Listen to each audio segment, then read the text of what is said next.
Hi guys, good morning to all of you. Welcome to Jharkhand education hub. आप सभी का एक बार फिर से बहुत बहुत स्वागत है झारखंड करंट अफेयर्स के इस धमाकेदार सेशन में। मैं हूं आपका जीएस एजुकेटर रितेश और आज हम लोग क्या करने वाले हैं, तो आज है 5 अगस्त और 5 अगस्त से झारखंड के जो भी करंट अफेयर्स बनेंगे, आज के इस क्लास में हम उन करंट अफेयर्स के बारे में डिटेल में बात करने वाले हैं, डिटेल में चर्चा करने वाले हैं।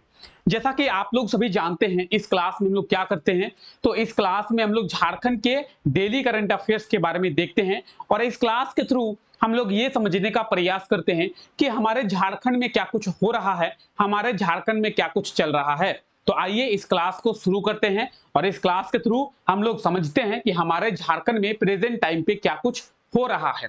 ठीक है, तो ये क्लास डेली होती है, डेली सुबह 5 बजे ये क्लास होती है और इस क्लास पे हम लोग झारखंड के डेली करंट अफेयर्स के बारे में बात करते हैं। एग्जाम के पॉइंट ऑफ व्यू से जो भी करंट अफेयर्स हमारे लिए इंपॉर्टेंट होते हैं, उन करंट अफेयर्स के बारे में इस क्लास में हम लोग डिटेल में बात करते हैं। और ना केवल करंट अफेयर्स बल्कि इस क्लास में हम लोग झारखंड की स्टैटिक जीके और झारखंड के जीके को भी रिलेट करते हुए देखते हैं। प्रॉपर मैपिंग के जरिए इस क्लास में हम लोग करंट अफेयर्स को समझने का प्रयास करते हैं। चलिए क्लास को शुरू करें और आज के इस क्लास के पीडीएफ की अगर हम लोग बात करेंगे, तो आज के इस क्लास में हम लोग जिन करंट अफेयर्स के बारे में देखेंगे, जिन करंट अफेयर्स के बारे में समझेंगे, उसका प्रॉपर आपको पीडीएफ मिलेगा। लेकिन पीडीएफ आपको मिलेगा कहां पे, तो पीडीएफ आपको हमारे टेलीग्राम चैनल पे देखने को मिलेगा। आप क्या करेंगे, आप बस टेलीग्राम चैनल को ज्वाइन कर ले और डेली टेलीग्राम चैनल पे विजिट करके सभी क्लासेस के पीडीएफ को आप लोग आसानी से डाउनलोड कर पाएंगे। अगर आप लोग टेलीग्राम चैनल को ज्वाइन नहीं किए हैं, तो इस क्लास के नीचे डिस्क्रिप्शन में लिंक दिया हुआ है, उस लिंक के थ्रू आप आसानी से टेलीग्राम चैनल को ज्वाइन कर पाएंगे। आप लोग जाइए टेलीग्राम चैनल को ज्वाइन कीजिए और सभी क्लासेस के पीडीएफ को आसानी से डाउनलोड कर पाएंगे। ठीक है, तो चलिए क्लास को शुरू करते हैं और क्लास शुरू करने से पहले हम लोग आज के इस क्लास में क्या क्या करने वाले हैं इसका बारे में समझते हैं। यानी आज के इस क्लास का सिनेरियो क्या रहने वाला है, आज के इस क्लास में हम लोग किन करंट अफेयर्स के बारे में चर्चा करेंगे, उसके बारे में सबसे पहले हम लोग समझते हैं। तो आज हम लोग बात करेंगे संतोष जी के बारे में। संतोष बोबोंगा ये क्या है, झारखंड पुलिस में कार्यरत है और इन्होंने अभी क्या किया है, कनाडा में गोल्ड मेडल जो है वो प्राप्त किया है। किन्होंने, संतोष बोबोंगा जी, ये प्रेजेंट टाइम पे झारखंड पुलिस में कार्यरत है। तो आज हम लोग संतोष बोबोंगा के बारे में देखेंगे। साथ ही साथ आज हम लोग झारखंड के 2 खिलाड़ियों के बारे में देखने वाले हैं, 2 महिला खिलाड़ी जिन्हें कोलकाता में सम्मानित किया गया है। तो ये झारखंड के 2 महिला खिलाड़ी कौन कौन है और कोलकाता में कब सम्मानित किया गया है, इनके बारे में आज हम लोग देखने वाले हैं। साथ ही साथ आज के इस क्लास में हम लोग बात करेंगे कि झारखंड कैडर के एक आईएएस ऑफिसर हैं राजीव गोबा जी, और राजीव गोबा जी को 1 साल का अतिरिक्त सेवा विस्तार दिया गया है। तो ये 1 साल का सेवा विस्तार क्या है, राजीव गोबा जी झारखंड कैडर के कब कौन से बैच के आईएएस ऑफिसर हैं, और राजीव कैडर जी के बारे में थोड़ी बहुत जानने का आज हम लोग प्रयास करेंगे। उसके बाद हम लोग देखेंगे कि आईआईटी आईएसएम को पीआईईबी चैंपियनशिप में 3रा स्थान दिया गया है और ब्रॉन्ज मेडल जो है आईआईटी आईएसएम को मिला है। तो पीआईईबी चैंपियनशिप क्या है, आईआईटी आईएसएम को 3रा स्थान क्यों मिला है, और आईआईटी आईएसएम के बारे में भी आज हम लोग समझने का प्रयास करेंगे। साथ ही साथ आज के इस क्लास में हम लोग ये जानने का प्रयास करेंगे कि झारखंड में भी अब जो है जाति आधारित गणना होने वाली है। जैसे बिहार में आपको जाति आधारित गणना देखने को मिलेगी, तो झारखंड में भी अब जाति आधारित जनगणना जो है वो होने वाली है। तो जाति आधारित जनगणना क्या है, इसके बारे में समझेंगे और झारखंड में भी जाति आधारित जनगणना को क्यों किया जाएगा। तो आज के इस क्लास में हम लोग इन सब चीजों के बारे में बात करने वाले हैं। तो आई होप सो कि आपको एक ओवरऑल आइडिया हो गया होगा कि आज के इस क्लास में हम लोग किन किन चीजों के बारे में बात करेंगे, या फिर आज के इस क्लास का सिनेरियो जो है क्या रहने वाला है। आइए क्लास को शुरू करते हैं और चलते हैं हम लोग अपने आज के पहले करंट अफेयर की ओर। बात करेंगे आज का हमारा पहला करंट अफेयर क्या है। तो आप क्वेश्चन देख सकते हैं, हाल ही में झारखंड पुलिस के संतोष बोबोंगा ने किस देश में आयोजित world police body building championship में गोल्ड मेडल प्राप्त किया है। एक बार आप लोग क्वेश्चन को देखें, क्वेश्चन को देखने के बाद हम लोग इसके बारे में डिटेल में समझने का प्रयास करेंगे कि क्या जो है क्वेश्चन कह रही है। ठीक है, तो आई होप तो आप लोग क्वेश्चन देख चुके होंगे। आइए फिर से एक बार क्वेश्चन को पढ़ते हैं कि हाल ही में झारखंड पुलिस के संतोष बोबोंगा ने किस देश में आयोजित world police body building championship में गोल्ड मेडल जो है वो प्राप्त किया है। यानी बात करेंगे world police body building championship की, तो world police body building championship जो है कनाडा में, कहां पे, कनाडा में आयोजित किया गया था। ठीक है, और इस world police body building championship में झारखंड पुलिस में कार्यरत है संतोष बोबोंगा जी। संतोष बोबोंगा जी ने गोल्ड मेडल प्राप्त किया है, स्वर्ण पदक प्राप्त किया है, यानी ऑप्शन ए जो है इसका बिल्कुल सही आंसर हो जाएगा। तो आपको क्या याद रखना है, आपको यह याद रखना है कि world police body building championship का आयोजन किस देश में किया गया था, तो world police body building championship का आयोजन कनाडा में किया गया था। ठीक है, इस world police body building championship में झारखंड पुलिस के संतोष बोबोंगा जी को कौन सा मेडल मिला है, तो इन्हें जो है गोल्ड मेडल, स्वर्ण पदक मिला है। ऑप्शन ए जो है इसका बिल्कुल सही आंसर हो जाएगा। और 55 केजी के ग्रुप में, 55 केजी के वर्ग में इन्हें गोल्ड मेडल जो है वो मिला है। कितने केजी के ग्रुप में, तो 55 केजी के ग्रुप में इन्हें गोल्ड मेडल जो है वो मिला है। ठीक है, संतोष बोबोंगा जी की बात करेंगे तो ये आप देख सकते हैं, यह है संतोष बोबोंगा जी। और कनाडा में जो world police body building championship का आयोजन किया गया था, उस बॉडी बिल्डिंग चैंपियनशिप में इन्होंने गोल्ड मेडल को प्राप्त किया है। तो आप इनके गले में गोल्ड मेडल देख सकते हैं, आप इनके गले में 2 गोल्ड मेडल देख पा रहे होंगे, और ये जो 2 गोल्ड मेडल है इन्हें प्राप्त हुआ है। यानी बात करेंगे कनाडा की, तो कनाडा में इन्हें कितने, कनाडा में इन्हें 2 गोल्ड मेडल प्राप्त हुए हैं। आप यहाँ पे देख सकते हैं, यहाँ पे दिया हुआ है। ठीक है, तो इन्हें कनाडा में जो world police body building championship आयोजित किया गया था, इसमें इन्हें गोल्ड मेडल मिला है, और इन्हें जो है 2 गोल्ड मेडल मिले। कितने मिले हैं, 2 गोल्ड मेडल मिले हैं। तो इस चीज को भी आप लोग याद रखेंगे। ठीक है, आई होप सो कि आपको पहला करंट अफेयर समझ में आ गया होगा। आइए आगे बात करते हैं। हाल ही में झारखंड के कितने महिला खिलाड़ियों को कोलकाता में सम्मानित किया गया है। देखिए, कोलकाता में झारखंड के 2 महिला खिलाड़ियों को सम्मानित किया गया है। ठीक है, महिला खिलाड़ियों को सम्मानित किया गया है, इस चीज को यहीं पे रखते हैं। कोलकाता के सॉल्ट लेक में टोटल जो है 15 लोगों को सम्मानित किया गया है। ठीक है, कोलकाता के सॉल्ट लेक में टोटल 15 लोगों को सम्मानित किया गया है। ठीक है, किसके द्वारा किया गया है, तो फुटबॉल अथॉरिटी ऑफ इंडिया के द्वारा। ठीक है, फुटबॉल अथॉरिटी ऑफ इंडिया के द्वारा टोटल 15 लोगों को कोलकाता के सॉल्ट लेक में सम्मानित किया गया है। ठीक है, इन 15 में से 13 जो है फुटबॉल खिलाड़ी हैं और 3 जो है फुटबॉल के कोच हैं। टोटल 15 लोग में से 13 जो है फुटबॉल के खिलाड़ी हैं और 3 जो है फुटबॉल के कोच हैं। इन 13 में से झारखंड के भी 2 महिला फुटबॉल खिलाड़ियों को सम्मानित किया गया है। यानी ऑप्शन ए जो है इसका बिल्कुल सही आंसर हो जाएगा। एक बार फिर से बात करें, एक बार फिर से बात करते हैं। कोलकाता के सॉल्ट लेक में टोटल 15 लोगों को फुटबॉल अथॉरिटी ऑफ इंडिया के द्वारा सम्मानित किया गया है। इन 15 में से 13 जो है फुटबॉल खिलाड़ी हैं और 2 जो है फुटबॉल के कोच हैं। और बात करेंगे झारखंड की, तो इन 13 खिलाड़ियों में से 2 खिलाड़ी हमारे झारखंड के हैं, सुनीता मुंडा, नीतू लिंडा। कौन कौन, सुनीता मुंडा और Neetu Linda. I hope so कि आप इनका नाम सुने होंगे इसके पहले। तो सुनीता मुंडा और नीतू लिंडा को झारखंड के तरफ से सम्मानित किया गया है। तो आप ये देख सकते हैं, झारखंड के 2 महिला फुटबॉल खिलाड़ियों को कोलकाता में सम्मानित किया गया है। सुनीता मुंडा और नीतू लिंडा को कोलकाता में सम्मानित जो है किया गया है स्पोर्ट्स अथॉरिटी ऑफ इंडिया, या फिर हम लोग कह सकते हैं कि फुटबॉल अथॉरिटी ऑफ इंडिया के द्वारा कोलकाता में इन्हें सम्मानित किया गया है सॉल्ट लेक में। और टोटल जो है 15 लोगों को सम्मानित किया गया है, जिसमें से 12 जो है फुटबॉल खिलाड़ी थे और 3 जो है वो कोच थे। 12 फुटबॉल खिलाड़ी और 3 जो है फुटबॉल के कोच थे। ठीक है, सुनीता मुंडा, नीतू लिंडा। अब ये सुनीता मुंडा कौन है, तो ये है नीतू लिंडा और ये है सुनीता मुंडा। चलिए SM लिख देते हैं, सुनीता मुंडा, और इनको देते हैं नीतू लिंडा NL। ठीक है, तो नीतू लिंडा और सुनीता मुंडा दोनों को आप देख सकते हैं। ठीक है, तो सुनीता मुंडा और नीतू लिंडा दोनों को कोलकाता में सम्मानित किया गया है और दोनों ही झारखंड की फुटबॉल खिलाड़ी हैं। ठीक है, चलिए, हाल ही में झारखंड कैडर के IAS ऑफिसर राजीव गोबा जी को कितने वर्ष का सेवा विस्तार दिया गया है। ठीक है, राजीव गोबा जी को सेवा विस्तार दिया गया है समझेंगे, राजीव गोबा जी के बारे में समझेंगे।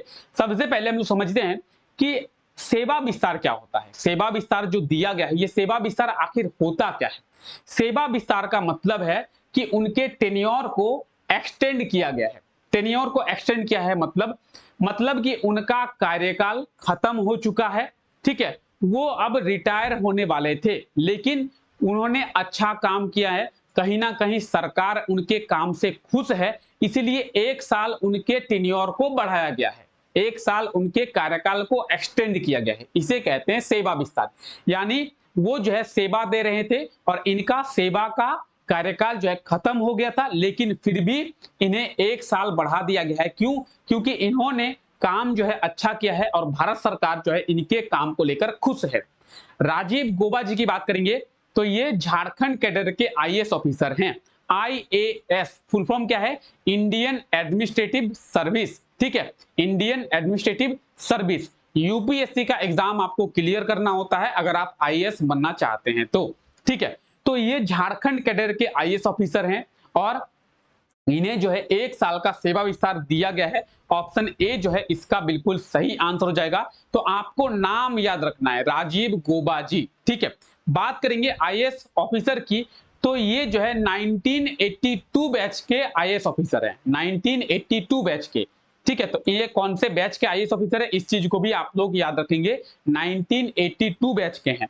इनका जो कार्यकाल है अगस्त 2023 में खत्म हो रहा था, यानी इसी महीने 30 अगस्त को, ठीक है?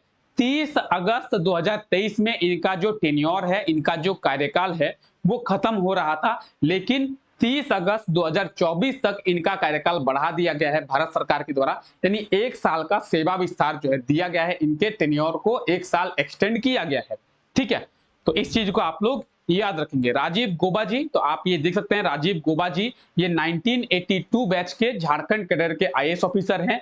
इन्हें जो है 1 साल का सेवा विस्तार भारत सरकार के द्वारा दिया गया है।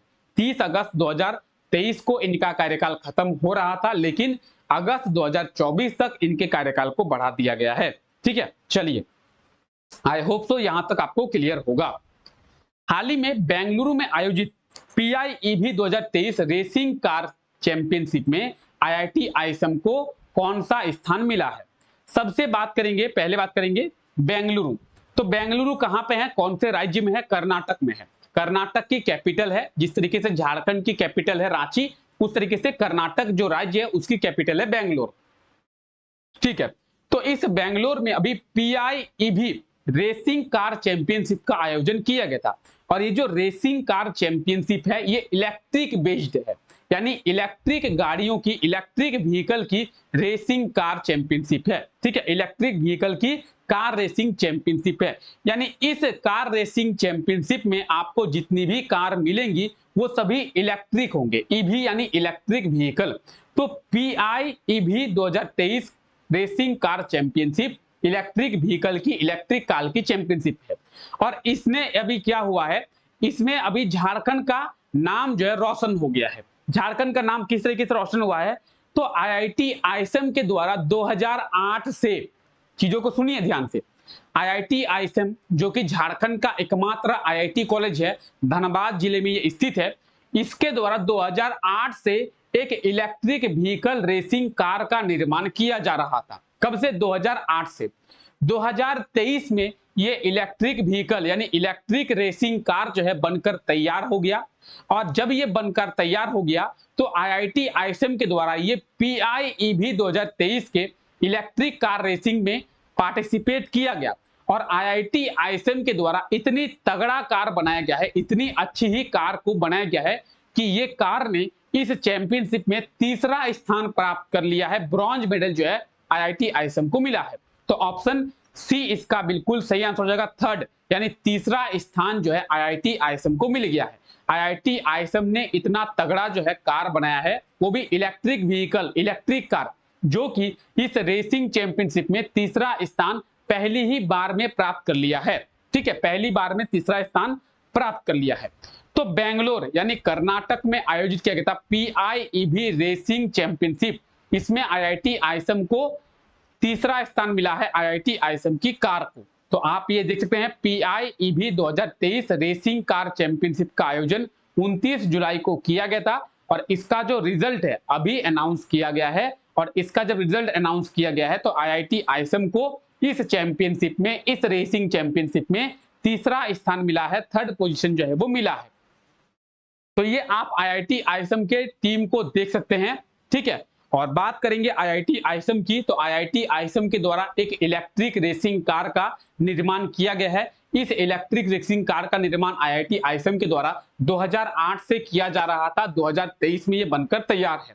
तो आप सोच सकते हैं किसी चीज को करने के लिए कितनी मेहनत करनी पड़ती है।